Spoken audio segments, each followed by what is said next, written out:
እዙይ ድምጽ ራዲዮ ኤረና እዩ። ዕለታዊ ዜና 24 ግንቦት መዓልቲ ናጽነት ኤርትራ ኣብ ውሽጥን ወጻእን ብዝርከቡ ኤርትራውያን ብዝተፈላለየ ገባባት ትኽበራላ። ኣብዚኣ ወጻኢ ሃገራት ዝርከቡ ኤርትራውያን ናብ ዝተፈላለየ ደንበታት ተኸፋፊሎምሉ ዘለዉ እዋን እትኽበር ዘላ 24 ግንቦት ዝተፈላለየ ትርጉም ይወሃባ እኳ እንተሎ ህዝቢ ኤርትራ ብቓልሱ ናጽነቱ ዘረጋገጸላ ዓለት ብምዃና ንኹሉ ተሓቁፍ ዕለት እያ ክብሉ ኤርትራውያን ፖለቲከኛታት ገሊጾም። እቶም ናብ ሬድዮ ኤረና መልእኽቶም ዘመሓላለፉ ፖለቲከኛታት ኣብ መግለጺኦም ኣብዚ እዋን እዚ ብውሕዳት ተጨውዩ ዝርከብ ናጽነት ህዝቢ ኤርትራ ንምስሊ ዝዓለት ደው ኢንዎ እኳ እንተሎ ብመሪር ቃልስን መስዋዕትነትን ህዝቢ ዝተረኽበ ምዃኑ ክዝንጋዕ ከም ዘይብሉ ዘኻኺሮም። ህዝቢ ኤርትራ ካብ ኣብ እዋን መግዛእትን ላዕሊ ብስደትን ሕሱም መነባብሮን ይግረፍ ስለ ዘሎ ናይ ሓቂ ናጽነቱ ረኺቡ ክበሃል ኣይከኣልን ክብሉ እዮም ገለ ኤርትራውያን ምረቶም ዝገልጹ።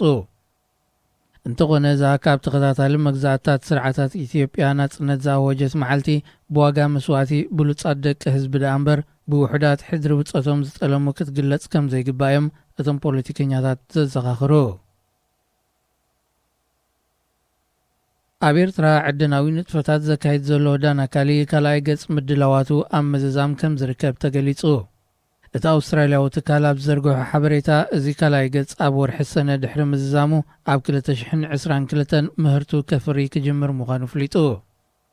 እቲ ትካል ዕድና ምስፍሕፋሕ ለበዳ ኮሮና ቫይረስ ብዝፈጠሮ ናይ ስራሕ ዕንቅፋት ከይተሰናኸለ ምምሕዳራውን ናይ ቤት ጽሕፈታት ስርሑን ደው ከየበለ ይቕጽል ከም ዘሎ ፍሊጡ። ኣብ 2022 ናይ ፖታሽ ምህርቲ ከካይድ መዲቡ ዘሎ እቲ ትካል 50 ሚታዊት ዋንነቱ ናይ ኤናም ኮዩ። ውድብ ሕቡራት ሃገራት ኣብ 2018 ናብ ዘቕረቦ ጸብጻብ ትካል ዕድና ዳናካሊ ስርሑ ዝጅምረሉ ካብ ሓፈሻዊ እቶት ኤርትራ 3 ሚታዊት ክሽፍን ስለ ዝኾነ ነታ ሃገር ዓብዪ ምንጪ ኣታዊ ከም ዝኸውን ሓቢሩ እዩ።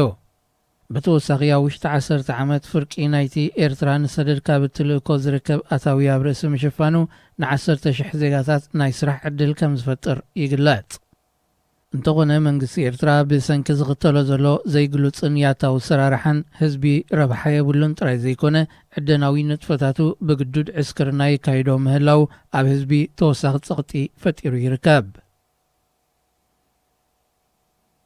ምክትል ፕረዚደንት ደቡብ ሱዳን ሪክ ማቻር ኣብ ከተማ ጁባ ፍሉይ ሕክምናዊ ክንክን ይካየደሉ ከም ዘሎ ካብቲ ሃገር ዝሰፈኖ ዜና አመልኪቱ። ሪክ ማቻር ብኮሮና ቫይረስ ተለኺፉ ስለ ዘሎ ንሕክምናዊ ኣገልግሎት ናብ ብሪጣንያ ጌሹ ክብላ ማዕከናት ዜና ድሕሪ ዝዘርግሖ ሓበሬታ እዩ። ቤት ጽሕፈቲ ምክትል ፕረዚደንት ብዓርቢ 22 ግንቦት ነዚ መግለፂ እዚ ዘውፅአ። ሪክ ማቻር ምስ በዓልቲ ቤቱ ለንደን ኣብ ዝርከብ ሆስፒታል ተዓቂቡ ከም ዘሎ እዩ ክሕበር ጸኒሑ። እንተኾነ እዚ ሓበሬታ እዚ ሓቅነት የብሉን ድሕሪ ምባል ቤት ጽሕፈቱ ሪክ ማቻር ኣብ ከተማ ጁባ ከም ዘሎን ጥዕንኡ ኸ ኣብ ዝሓሸ ኩነታት ከም ዝርከብን ገሊጹ። ሪክ ማቻር ብ18 ግንቦት ምስ በዓልቲ ቤቱ ብኮሮና ቫይረስ ተለኺፉ ከም ዘሎ ድሕሪ ምሕባሩ ኣብ ገዝኡ ተወሺጉ ከም ዘሎ እዩ ኣፍሊጡ። ክቡራት ሰማዕትና ዜና ኣብዚ ተዛዚሙሎ። ርሑስ በዓል ቅንያት ናጽነትን ዒድ አልፈጥርን ንምነ ሬድዮ ኤረና ሬድዮ ኤረና ካብ ከተማ ፓሪስ ዝመሓላለፍ ብኤርትራውያን ጋዜጠኛታት ዝዳሎ ነፃ ሬድዮ እዩ።